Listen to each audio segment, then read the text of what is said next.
Good evening everyone, मैं रमश अंसारी आपका welcome करती हूँ उत्कर्ष क्लासेस के MPPSC चैनल पर।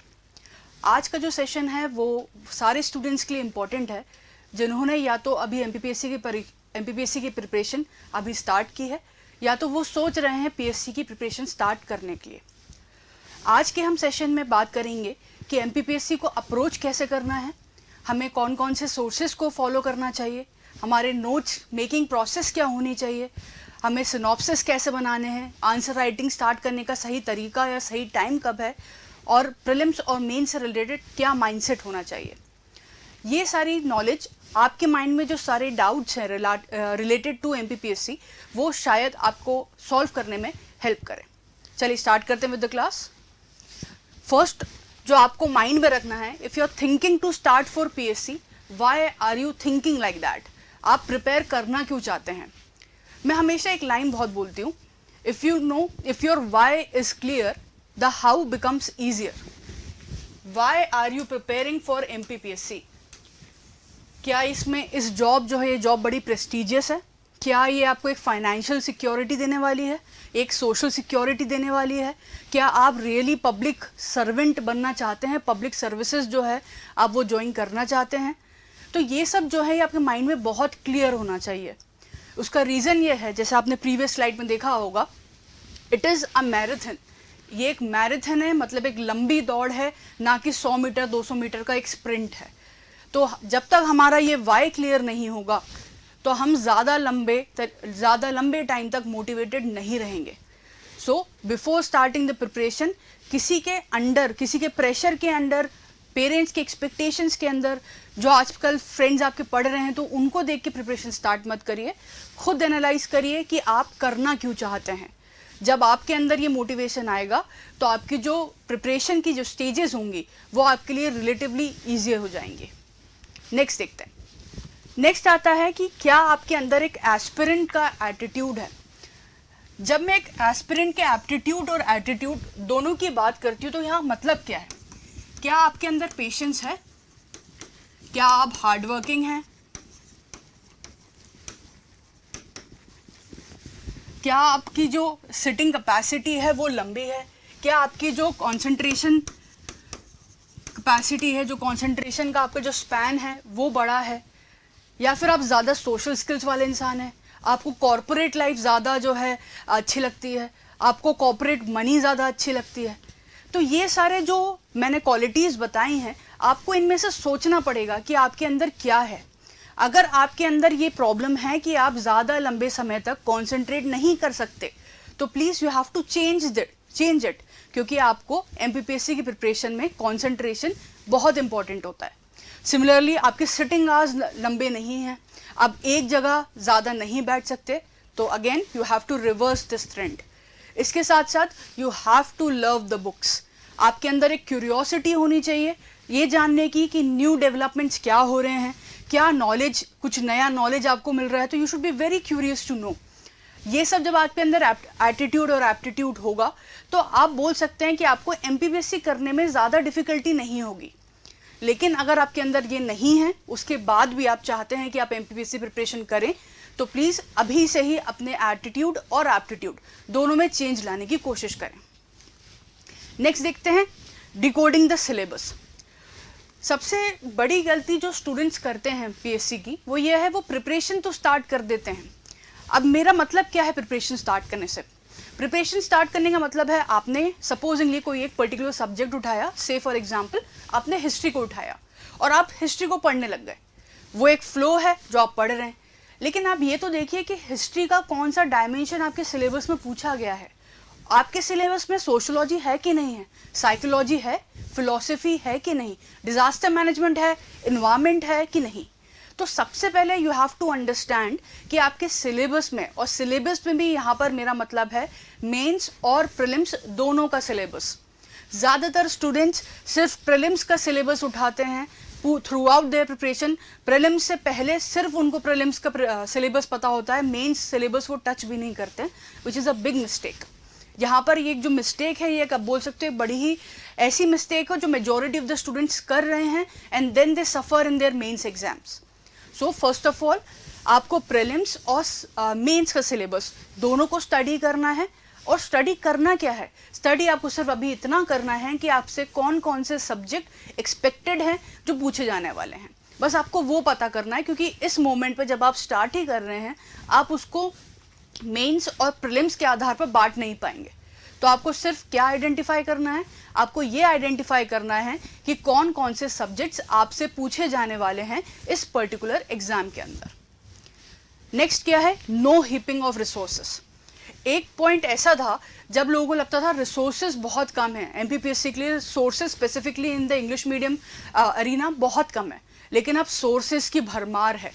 वर्ल्ड बैंक इसको एक टर्म देता है इंफोडेमिक, इंफॉर्मेशन का एपिडेमिक आ चुका है, इतनी ज़्यादा सोर्सेज हैं। तो आपको करना क्या है, आपको हर सब्जेक्ट के लिए एक सोर्स पे रिलाय करना है।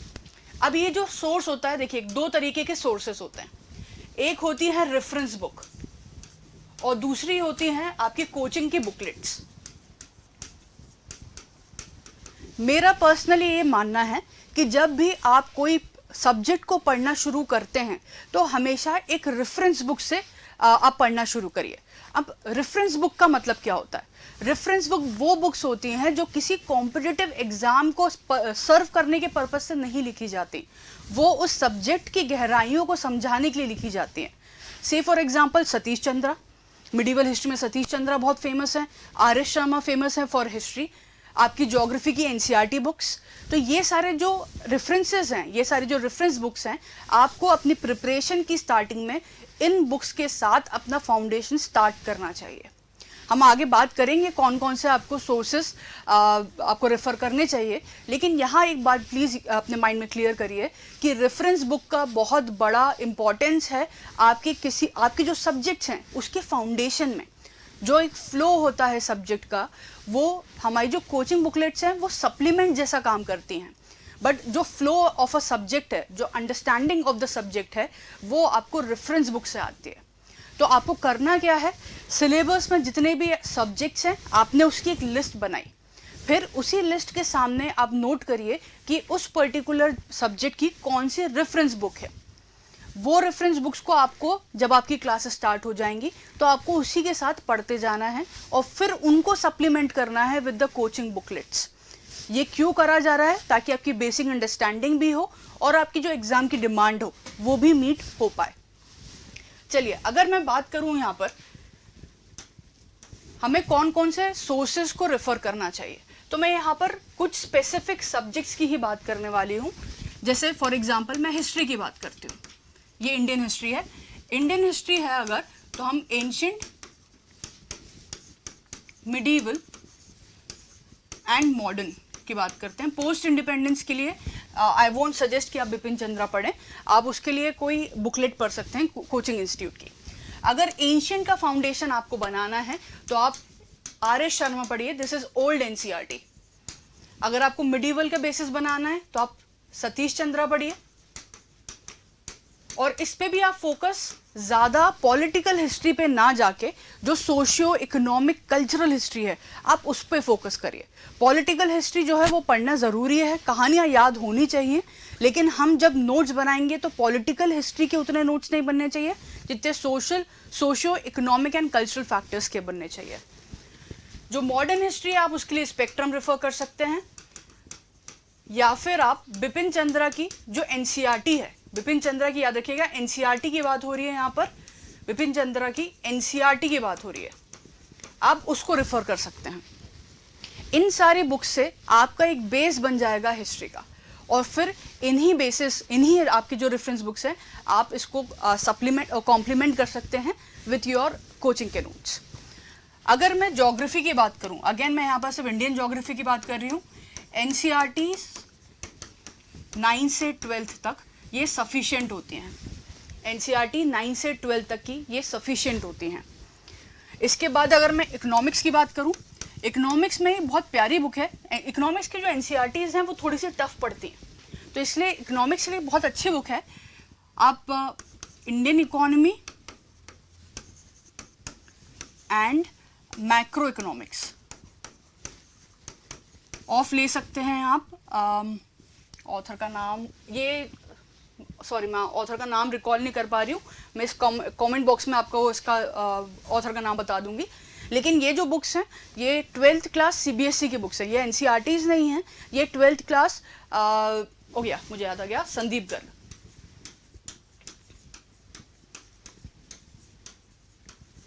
संदीप गर्ग, इसी की स्टैटिस्टिक्स भी आती है जो हमारे मेंस के सिलेबस में जो स्टैटिस्टिक्स का पार्ट है, बट वो बहुत मोटी सी बुक है, तो आप उसकी फोटोकॉपी करवा सकते हैं जो पर्टिकुलर सिलेबस हमारे उसमें है उससे।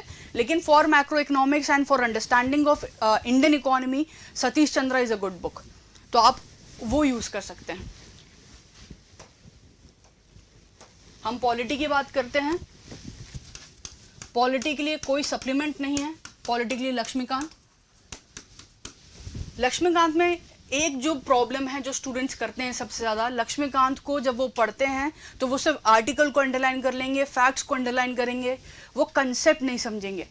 आपको कंसेप्ट समझना है। जब आप इंडिया के कंटेक्स्ट में बोलोगे कि इंडिया एक फेडरल कंट्री है, कॉसी फेडरल है कि यूनियन है, आपने याद कर लिया भाई इट इज़ कॉसी फेडरल, लेकिन उसका मतलब क्या है, तो आपको कंसेप्ट जानना पड़ेगा। तो लक्ष्मीकांत पढ़ते टाइम ये मिस्टेक मत करिएगा कि आप सारे फैक्ट्स को अंडरलाइन कर लें, क्योंकि वो फैक्ट्स आपके भले ही प्रीलिम्स में काम आएंगे बट मेंस में आपको बहुत पीछे कर देंगे। तो लक्ष्मीकांत पढ़ते टाइम, और लक्ष्मीकांत को भी आपको कैसे पढ़ना है, आपके सिलेबस के अकॉर्डिंग पढ़ना है। कुछ ऐसे पार्ट्स हैं लक्ष्मीकांत में जो आपके सिलेबस में मेंशन नहीं है, तो वो आप मिस कर सकते हैं, उसको स्किप कर सकते हैं, वो आपको आपके जो टीचर्स हैं वो क्लास में करवा देंगे, और फॉर मोर क्लैरिटी आप लक्ष्मीकांत को बाद में रेफर कर सकते हैं। लेकिन लक्ष्मीकांत में एक बात बार बार बोलूँगी ये चीज़ कि Laxmikanth is not a book of facts, उसमें बहुत ज़्यादा कंसेप्ट भी हैं, तो आपको वो कंसेप्ट्स अपने क्लियर करने हैं, क्योंकि आप प्रीलिम्स में भी आप कंसेप्चुअल क्वेश्चन आ रहे हैं पॉलिटी से रिलेटेड, एंड मेंस में तो आते ही हैं। तो पॉलिटी के लिए लक्ष्मीकांत हो गई। फिर अगर हम साइंस की बात करते हैं तो साइंस में आपकी 9th एंड 10th की जो आपकी एनसीईआरटीज़ हैं वो सफिशिएंट होती हैं। फिर हम इन्वायरमेंट की बात करेंगे, डिजास्टर मैनेजमेंट की बात करी हमने, डिजास्टर मैनेजमेंट, हम सोशोलॉजी की बात करते हैं, हम फिलॉसफी की बात करते हैं, हम फिलॉसफी माने पॉलिटिकल थिंकर्स हैं यहाँ पर, हम साइकोलॉजी की बात करते हैं। इनके लिए बहुत डिफरेंट सोर्सेज हैं। देखिए इन्वायरमेंट के लिए आपके पास, देखिए आप समझना चाहते हैं इन्वायरमेंट, तो एनसीईआरटी भी अच्छी है। आपको थोड़ी सी इन डेप्थ आपको इन्वायरमेंट की समझ चाहिए तो there is a book by PMFIS, वो भी अच्छी बुक है। एक और अच्छी बुक है आपको यहाँ से इन्वायरमेंट के लिए, शंकर जिसको हम कहते हैं, शंकर IAS।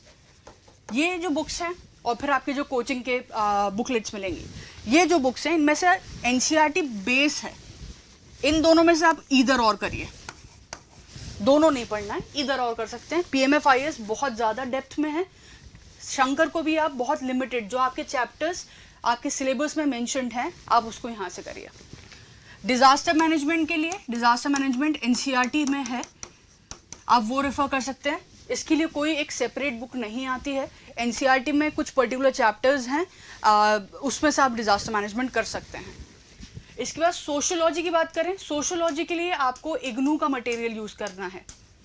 आपके पास जो सिलेबस में जो भी पूछा गया है सोशोलॉजी से रिलेटेड, वो आप इग्नू में टाइप कीजिए। इग्नू की एक साइट है ई ज्ञान कोश, तो आप जैसे ही वो पर्टिकुलर टॉपिक लिखेंगे और साइड में लिख दीजिए इग्नू, गूगल पे सर्च कर दीजिए, आपको वो टॉपिक का सिनॉप्सिस और पूरा जो टॉपिक से रिलेटेड कंटेंट है वो इजीली अवेलेबल हो जाएगा। इसके साथ साथ मार्केट में बुक्स भी आती हैं, MPPSC कुछ ऑथर्स हैं जिनने वो बुक्स लिखी हैं। देखिए ऑथर्स जो MPPSC की जो ऑथर्स हैं जिनने बुक लिखी है और इग्नू की जो बुक्स हैं, उन दोनों में डिफरेंस क्या है हम ये समझते हैं। इग्नू की जो बुक्स है वो ग्रेजुएट्स के लिए लिखी गई हैं, इसलिए उनमें एक फ्लो है, वो कॉपी पेस्ट नहीं होती, ये चीज़ समझिए। कॉपी पेस्ट कंटेंट जो है वो कॉम्पिटिटिव एग्जाम्स की बुक्स में आपको मिलेगा।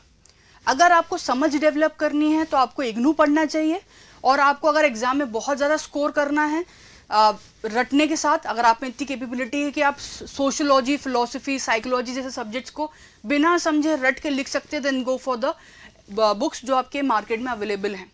लेकिन जितनी मेरी अभी तक का एक्सपीरियंस रहा है और मेरी खुद की जो अप्रोच है, मैं हमेशा रेफरेंस बुक्स को अपना बेस बनाती हूँ। इसलिए I will always go for IGNOU के मटेरियल, ताकि मेरे पास एक इन डेप्थ अंडरस्टैंडिंग हो, जिसमें मेरे फिर टीचर्स भी हेल्प करते हैं। और उसके बाद मुझे कॉम्पिटिटिव एग्जाम की प्रिपरेशन करना है, मुझे प्रिपेयर होना है उस चीज़ के लिए, तो मैं इनको सप्लीमेंट, जो बुक्स अवेलेबल है मार्केट में, उसको सप्लीमेंट कर सकती हूँ। इंग्लिश मीडियम के लिए बहुत लिमिटेड बुक्स हैं, हिंदी मीडियम के लिए जो भी बुक्स हैं आपको उसमें से चूज़ कर लेना है कौन सा सही है कौन सा गलत। बहुत कम डिफरेंस होता है उनमें, तो एक ही सोर्स पर रहिएगा, लेकिन एक ही सोर्स पर अपन को मल्टीपल टाइम्स रिविजन करना है। नेक्स्ट आते हैं फिलोसफी। यहाँ पर फिलोसफी के लिए मैं जो आपके फिलोसोफर्स दिए गए हैं आपके GS4 में, तो GS4 जो है उसको हम देखें अगर, तो उसमें एथिक्स आता है और जो उसका पार्ट भी है उसमें एंटरप्रेन्योरशिप, ये सब आता है। देखिए जो एथिक्स है, एथिक्स के लिए 2 बुक्स आती हैं, एक लेक्सिकॉन है, इसमें इंग्लिश टफ है, लेक्सिकॉन जो है उसकी इंग्लिश टफ है, तो इसके लिए एक और बुक आती है डी सुब्बा राव। डी सुब्बा राव जो है इसकी जो लैंग्वेज है वो इजी है, रिलेटिवली इजी है, तो इनमें से आप दोनों में से कोई एक चुन सकते हैं। हिंदी मीडियम के लिए भी डी सुब्बा राव मेरे ख्याल से अवेलेबल है। एंटरप्रेन्योरशिप के लिए बिजनेस स्टडीज की NCERT आती है ऑफ 11th एंड 12th।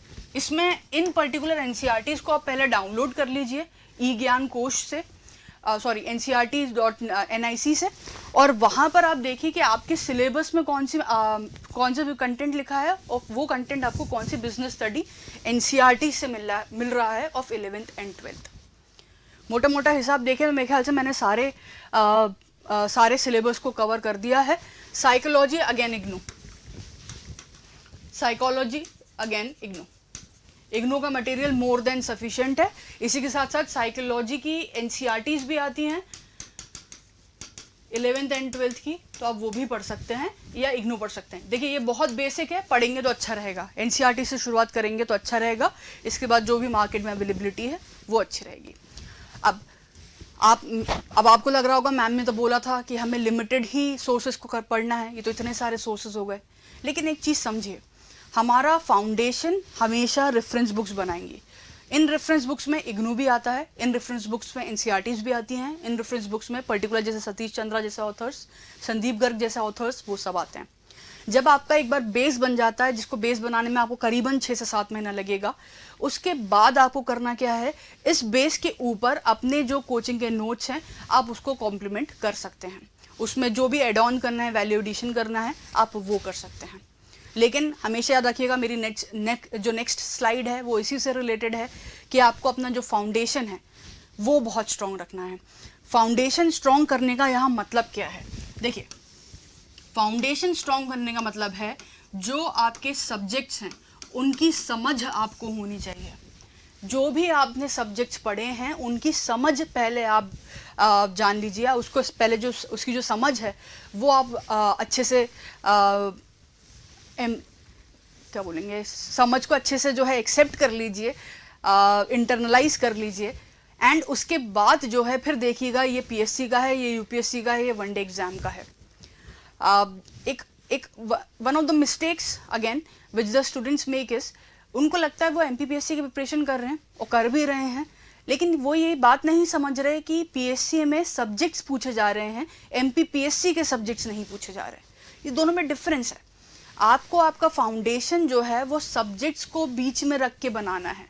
आप शुरुआत के 6-7 महीने भूल जाइए कि आप MPPSC की प्रिपरेशन कर रहे हैं।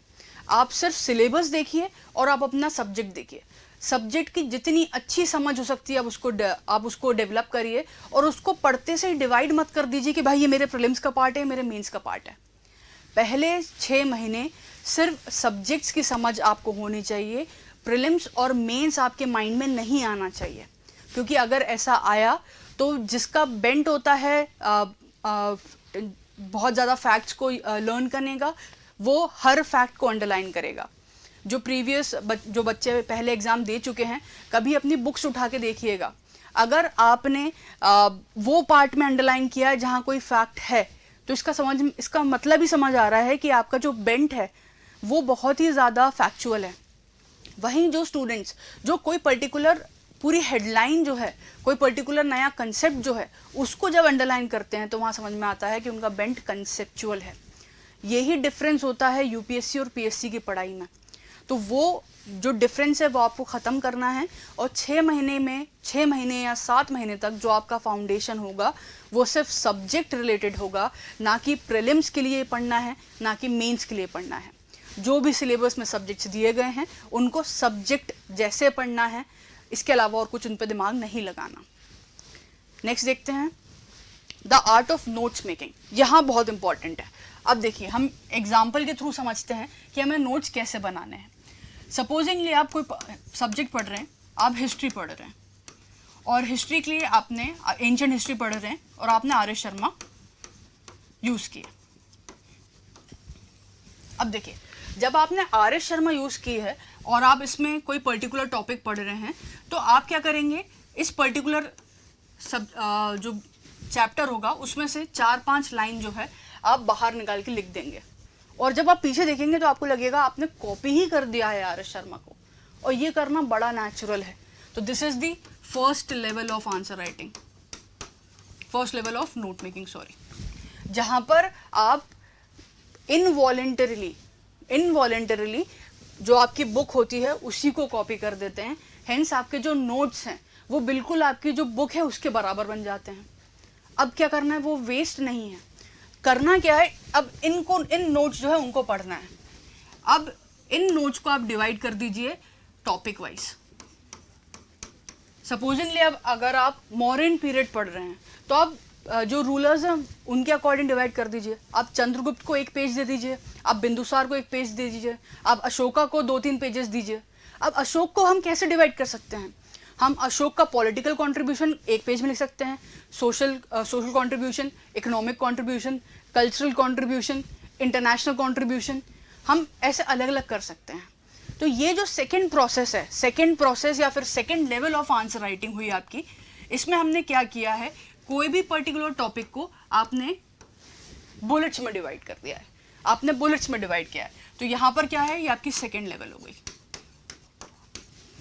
थर्ड लेवल में क्या होता है, ये थर्ड लेवल पहुंचने में आपको बहुत टाइम लगेगा, ये आप शुरुआत नहीं कर सकते। आपकी शुरुआत इसी से ही होगी जब आप बिल्कुल जो है एज इट इज बुक जो है उसी को कॉपी कर देंगे। ठीक है, जो थर्ड लेवल होता है उसमें क्या होता है, यहां होता है जब आप पर्टिकुलर टॉपिक से प्रीलिम्स और मेंस अलग करते हैं। ये थर्ड लेवल होता है जब आप प्रीलिम्स और मेंस आप जो है अलग करते हैं। ये जो समझ है ये विथ टाइम आएगी, और ये आपके 6-7 महीने की प्रिपरेशन के बाद आपको ये चीज़ समझ में आएगी कि आप अब कैसे करना है। तो जब भी आप नोट्स बनाएं, रेफरेंस बुक हाथ में रखिए, रेफरेंस बुक को अंडरलाइन करिए, जो भी अंडरलाइन पार्ट है उसको अपने नोट्स में उतारिए, फिर उन नोट्स में से भी देखिए कि आप उसको कैसे टॉपिक वाइज डिवाइड कर सकते हैं। फिर जो थर्ड लेवल आएगा उस टॉपिक्स में से देखिए कौन सा आपके प्रीलिम्स के लिए इंपॉर्टेंट है, कौन सा अपना मेंस के लिए इंपॉर्टेंट है। ये जो क्लासेस होंगी हम उसमें क्लासेस में बिल्कुल इसको डिटेल तरीके से विद एग्जाम्पल जो है डिस्कस करेंगे। नेक्स्ट बात करते हैं अंडरस्टैंडिंग प्रीलिम्स एंड मेंस। ये चीज़ बहुत इंपॉर्टेंट है कि प्रीलिम्स का माइंडसेट क्या है और मेंस का माइंडसेट क्या है। देखिए, prelims is about facts, it is true, it is about concept, it is partially true. आजकल जो प्रीलिम्स के क्वेश्चंस आ रहे हैं वो कंसेप्चुअल भी होते जा रहे हैं। प्रीलिम्स इज अबाउट क्यूरियोसिटी, आप में जितने जानने समझने की क्षमता है और जितनी ज़्यादा आप में इच्छुकता है उसको यहाँ पर जो है वो टेस्ट करेगा। तो अगर आप में क्यूरियोसिटी है, आपने कुछ एक्स्ट्रा पढ़ रखा है, आपकी जो डेप्थनेस ऑफ नॉलेज है, डेप्थनेस ऑफ नॉलेज जो है उसको टेस्ट करता है प्रीलिम्स। तो प्रीलिम्स आपके फैक्ट्स को याद करने की कैपेसिटी, आपके कंसेप्ट को टेस्ट करता है, वो आप में क्यूरियोसिटी कितनी है, कितनी जानने की, आप अपनी सराउंडिंग से कितने वेल अवेयर्ड हैं, और उसके साथ साथ आपने किसी भी पर्टिकुलर सब्जेक्ट में कितनी पकड़ बना रखी है, वो यहाँ पर जो है वो प्रीलिम्स का माइंडसेट है। व्हाट इज द मेंस का माइंडसेट? जब हम मेंस के माइंडसेट की बात करते हैं तो मेंस कहीं ना कहीं फैक्ट्स भी है, लेकिन इसमें ज़्यादा जो रोल होता है वो कंसेप्ट का होता है। आपने किसी कंसेप्ट को कितने बेहतर तरीके से समझा है, अंडरस्टैंडिंग प्लस एक्सप्रेशन, एक्सप्रेशन मतलब आंसर राइटिंग, ये उसका टेस्ट है। अब एक्सप्रेशन के बाद भी यहाँ पर और चीज़ें काम करती हैं। यहाँ आपकी लैंग्वेज कितनी अच्छी है। लैंग्वेज का मतलब ये नहीं है कि आप बिल्कुल शेक्सपियर बन गए हैं आप, या फिर आप शशि थरूर जैसे लैंग्वेज लिख रहे हैं। एक टर्म होता है जिसको हम बोलते हैं जार्गन। जार्गन का मतलब होता है कि कोई पर्टिकुलर सब्जेक्ट में स्पेसिफिकली यूज होने वाले वर्ड्स। जैसे पॉलिटी में हम टायरनी यूज करते हैं, हम हिस्ट्री में एनलाइटेंड डेस्पोटिज्म यूज करते हैं, हम साइकोलॉजी में साइकोसिस यूज करते हैं, हम इन्वायरमेंट में क्लाइमेट चेंज यूज करते हैं। ये सब क्या हैं? ये सब्जेक्ट रिलेटेड टर्म्स हैं, इन्हीं को हम बोलते हैं जार्गन। आपकी जार्गन जो है वो तब स्ट्रांग होती है जब आप उस सब्जेक्ट को अच्छे तरीके से पढ़ते हैं, और अगर आप आंसर्स में उन जार्गन का यूज करेंगे तो जो स्कोर करने की एबिलिटी है वो आपकी इंक्रीज हो जाती है। तो मेंस में फैक्ट्स जो प्रीलिम्स में आते हैं वो फैक्ट्स यहाँ भी काम आएंगे, लेकिन मेंस में ज़्यादा रोल कंसेप्ट्स का है। इसके बाद आपकी understanding of the subject, understanding of the question कितनी अच्छी है, उसके साथ साथ जो आपकी समझ है आप उसको कितना बेहतर तरीके से एक्सप्रेस कर पा रहे हैं लिमिटेड टाइम, लिमिटेड स्पेस में और लिमिटेड वर्ड लिमिट के साथ, तो आपका वहाँ पर ये टेस्ट होता है। इसके साथ आपकी लैंग्वेज कैसी है, अगेन लैंग्वेज के साथ साथ आप अपनी जो आंसर राइटिंग है उसमें कितने क्रिएटिव हो सकते हैं, आपका टाइम मैनेजमेंट कैसा है, ये सब जो है टेस्ट होता है मेंस में। क्रिएटिविटी कैसे? देखिए सिंपल सी चीज़ है, अगर आपके जो आंसर्स हैं वो सारे जो एस्पिरेंट्स हैं उन जैसे ही हैं, तो जो एवरेज मार्किंग होगी वो बड़ी ही कम हो जाएगी। मतलब एवरेज मार्किंग, जो आपको भी एवरेज मार्किंग ही मिलेगी, आप बहुत अच्छा नहीं परफॉर्म कर पाएंगे।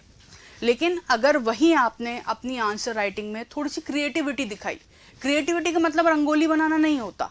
क्रिएटिविटी का मतलब है आपने जो आंसर प्रेजेंट किया है उसको या तो टैबुलर फॉर्म में लिख दिया, आपने इंट्रोडक्शन में किसी पर्टिकुलर पर्सन को कोट कर दिया, आपने जो कंक्लूजन है उसमें कोई पर्टिकुलर करेंट अफेयर्स को कोट कर दिया, आपने जो बॉडी है, जो स्ट्रक्चर ऑफ द आंसर है उसमें ऐसे इनोवेटिव पॉइंट्स डाल दी जो किसी ने नहीं लिखे होंगे।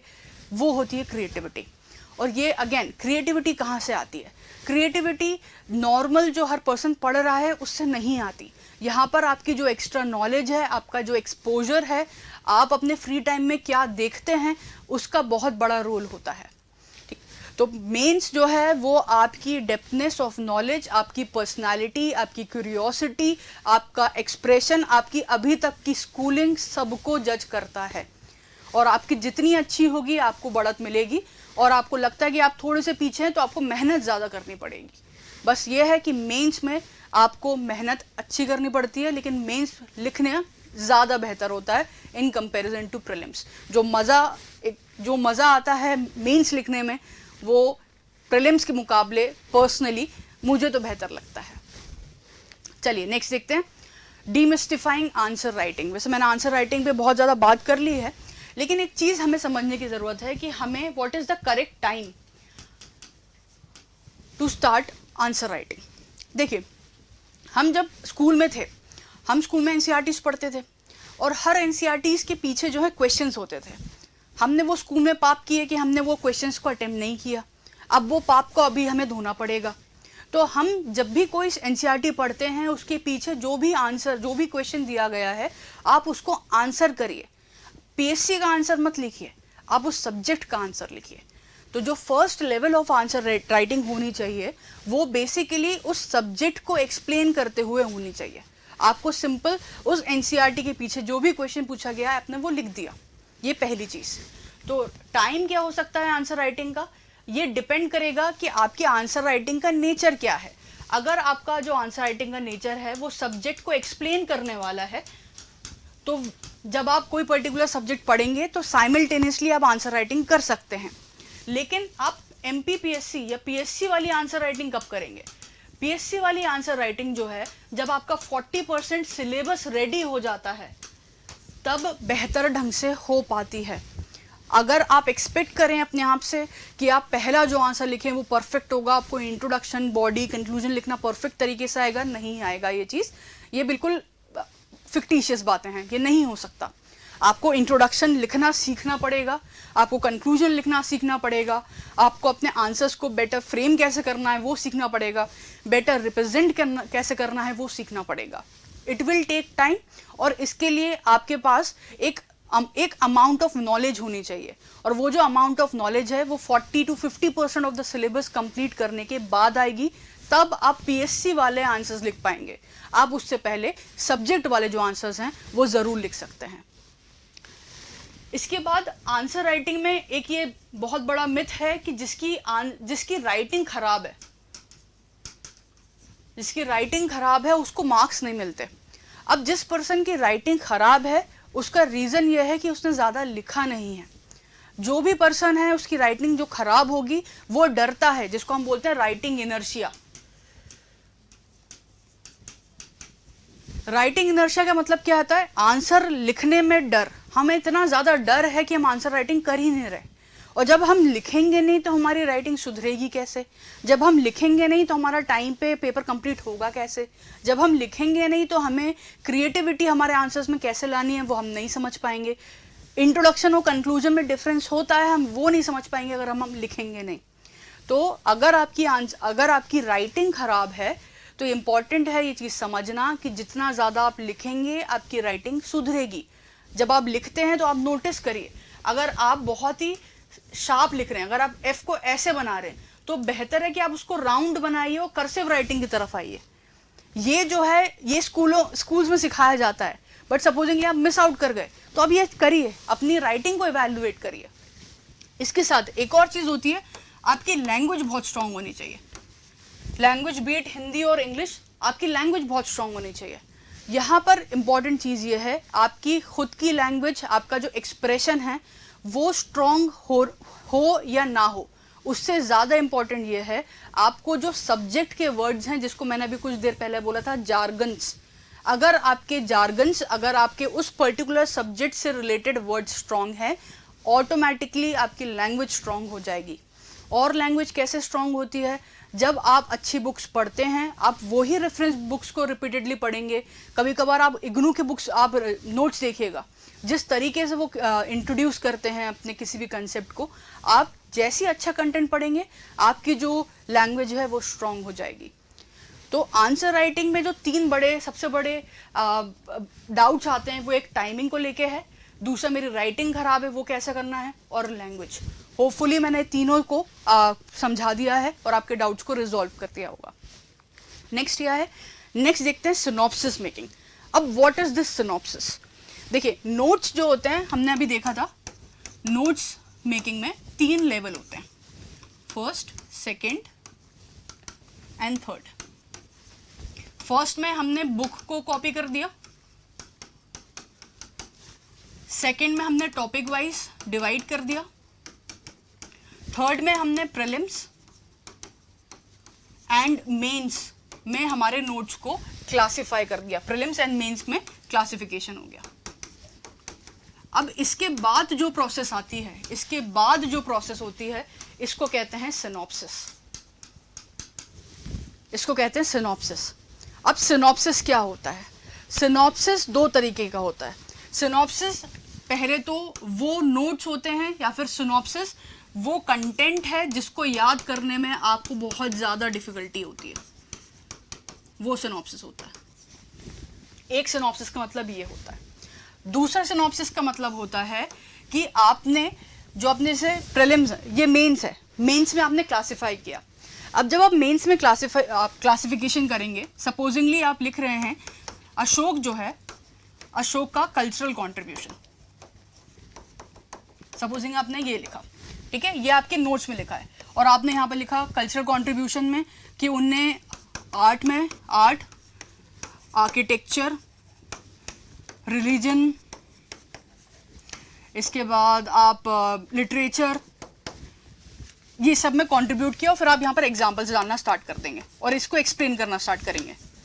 ये आपके नोट्स में लिखा होगा। अब ये जो नोट्स हैं इनका सिनॉप्सिस कैसे बनेगा? इनका सिनॉप्सिस ऐसे बनेगा जब आप सिर्फ आर्ट, आर्किटेक्चर, रिलीजन, लिटरेचर, ये जो पॉइंट्स हैं, पॉइंट्स को बाहर निकाल देंगे और यहाँ हेडिंग क्या डालेंगे? कल्चरल कंट्रीब्यूशन, और यहाँ पर आपने लिख दिया आर्ट, आर्किटेक्चर, लिटरेचर, रिलीजन। इसके अंदर के जो एक्सप्लेनेशन है वो आप नहीं लिखेंगे, इसके अंदर की एक्सप्लेनेशन आप नहीं लिखेंगे क्योंकि आपकी वो थर्ड लेवल ऑफ नोट्स में लिखा हुआ है। सिनॉप्सिस कब बनाए जाते हैं? सिनॉप्सिस सबसे ज़्यादा हेल्पफुल कहाँ होते हैं?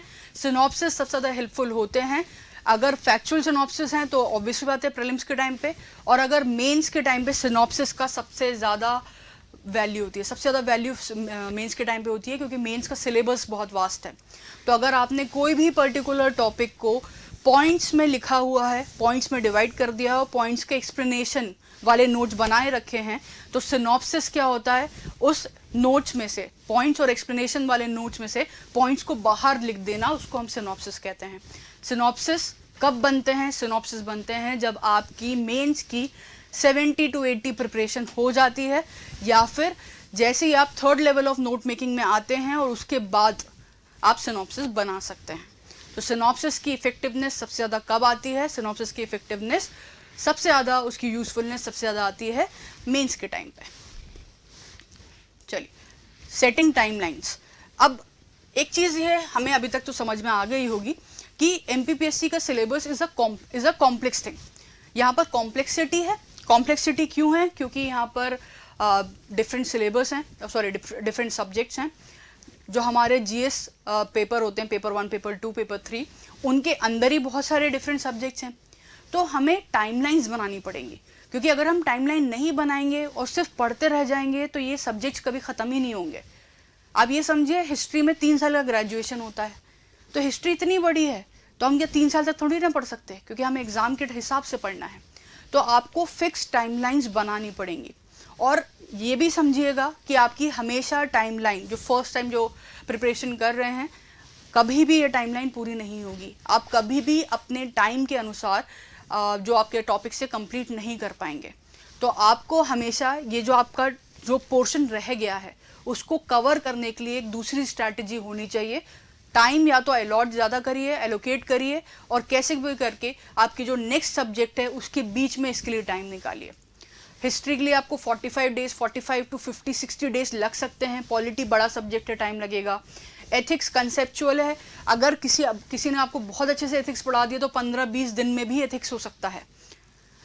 वो बहुत कंसेप्चुअल है और इंटरेस्टिंग सब्जेक्ट है। लेकिन हिस्ट्री हो गया, पॉलिटी हो गया, ज्योग्राफी हो गया, economics is also interesting subject, लेकिन थोड़ा टाइम लगता है क्योंकि समझना पड़ता है। तो इन सब के लिए आपको मिनिमम 45 to 60 डेज लेके चलने पड़ते हैं। 45 डेज मेरे हिसाब से इनफ होते हैं, आपको वो लेके चलने पड़ेंगे। और वो टाइमलाइन जब पूरी नहीं होगी तो आपको फिर से एक प्लान बनाना पड़ेगा कि हम क्या करने वाले हैं। जो नेक्स्ट सब्जेक्ट जब हम स्टार्ट करेंगे, जो चीज़ें छूट गई हैं उसको वहाँ छोड़ना नहीं है, उनको कैरी फॉरवर्ड करना पड़ेगा और कैसे भी करके एडजस्ट करना पड़ेगा नेक्स्ट सब्जेक्ट के साथ। तो टाइमलाइन और सेटिंग टाइमलाइंस का सिंपल सा मतलब क्या हो रहा है? सिंपल सा मतलब हो रहा है कि आपकी जो पूरी प्रिपरेशन है वो प्लानिंग में, उसमें प्लानिंग बहुत होनी चाहिए, एक प्लान्ड प्रिपरेशन होनी चाहिए। क्योंकि वो बोलते ना कि क्या बोल सकते हैं इसको, कोई भी अगर आपका जैसे एस्पिरेशन है, कोई भी अगर आपका पैशन है, without a plan it's just a dream. अगर आपने बस सोच लिया है कि आप करेंगे लेकिन आपने प्लानिंग नहीं करी तो वो सिर्फ ड्रीम बन के रह जाएगा, वो कभी पूरा नहीं हो पाएगा। इसलिए प्लानिंग बहुत इंपॉर्टेंट है। प्लानिंग सब्जेक्ट वाइज होगी, प्लानिंग मंथ वाइज होगी, और उसी के हिसाब से जो है आपकी पूरी प्रिपरेशन चलनी चाहिए। तो टाइमलाइन एंड प्लानिंग बहुत ज़्यादा इंपॉर्टेंट है। इसमें आप अपने टीचर्स की हेल्प लीजिए, आप अपने सीनियर्स की हेल्प लीजिए, क्योंकि आपको पहले बनाने में, ये शेड्यूल बनाने में टाइम लगेगा, मुश्किलें आएंगी। तो इसमें आप अपने टीचर्स की ज़रूर हेल्प लीजिए। नेक्स्ट देखते हैं importance of practice tests. Practice test में हम दो उसमें डिवाइड कर सकते हैं, प्रीलिम्स एंड मेंस।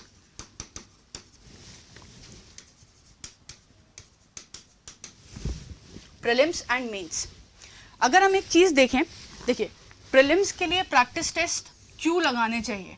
पहले जो आपने पढ़ा है उसका रिवीजन होगा, दूसरा, न्यू क्वेश्चंस मिलेंगे आपको।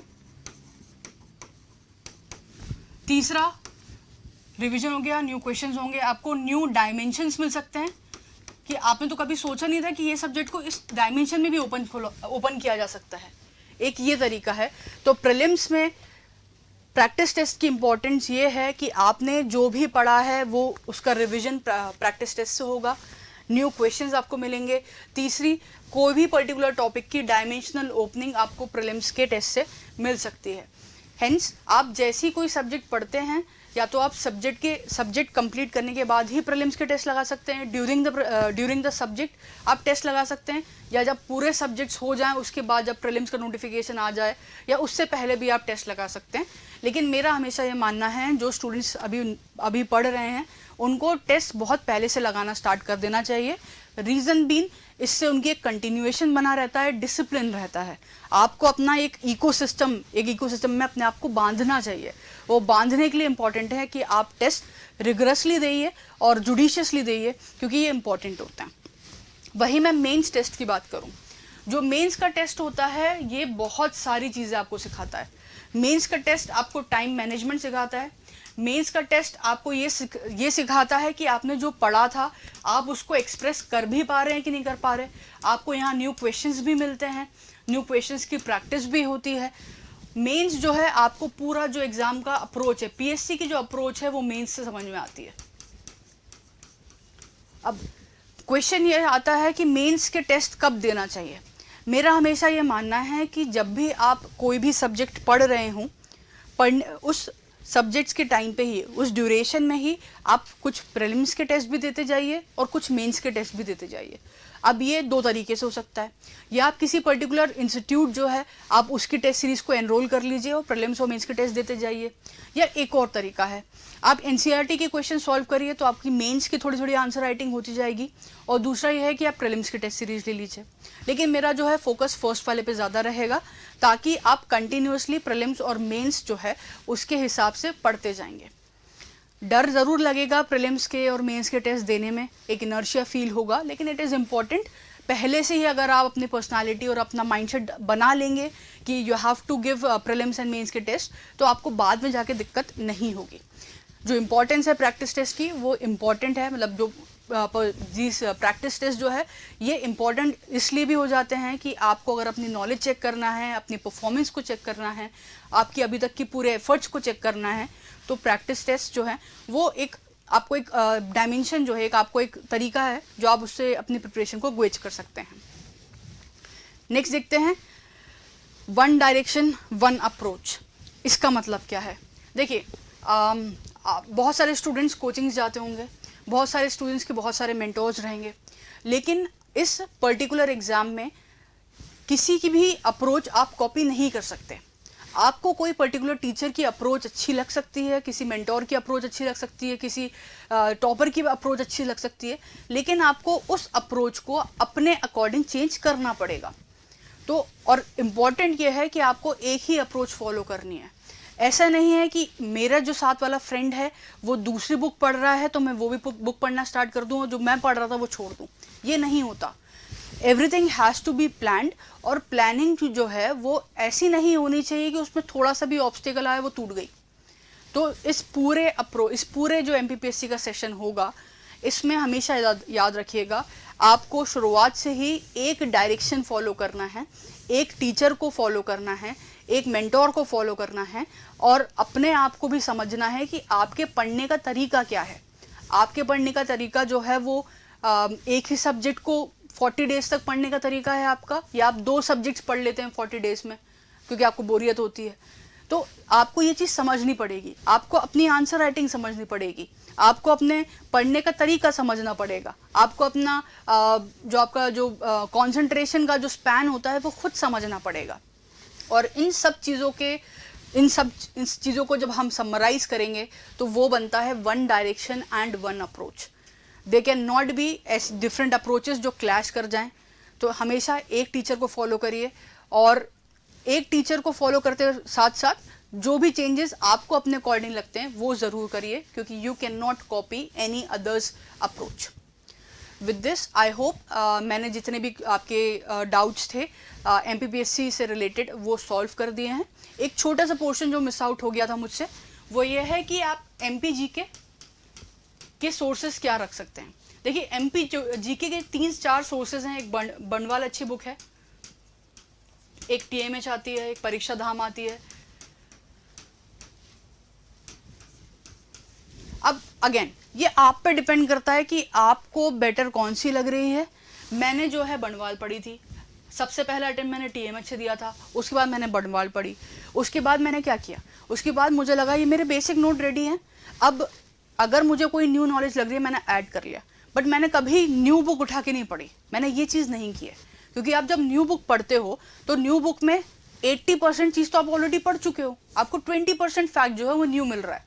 इससे बेहतर यह है कि जिसने ये परीक्षा धाम या कोई और सी बुक पढ़ रखी है जो आपने नहीं पढ़ी, आप उसके नोट्स ले लो, उसको पढ़ लो और जो न्यू पॉइंट्स लगे वो आप एडअप कर लो। ये सारे सोर्सेज के लिए मैटर करेगा। आपको एक ही बुक पे रिलाई करना है और उसके बाद आपको लगता है कुछ एक्स्ट्रा इन्फॉर्मेशन आपसे मिस आउट हुई है तो आप दूसरे के नोट्स, कोचिंग के नोट्स, क्लास के नोट्स उससे सप्लीमेंट करिए, ना कि एक नई बुक पढ़ना स्टार्ट करिए। तो MPGK के लिए मेरे हिसाब से ये 3 बुक्स हैं, इनमें से आप कोई भी चूज़ कर सकते हैं। मैंने अपनी बता दी है मैंने किससे पढ़ाई करी थी। आप खुद जाके मार्केट में देखिए और आप पूछ सकते हैं कि कौन सी बेहतर है और जो आपको सही लगे आप वो बुक जो है उसको लीजिए।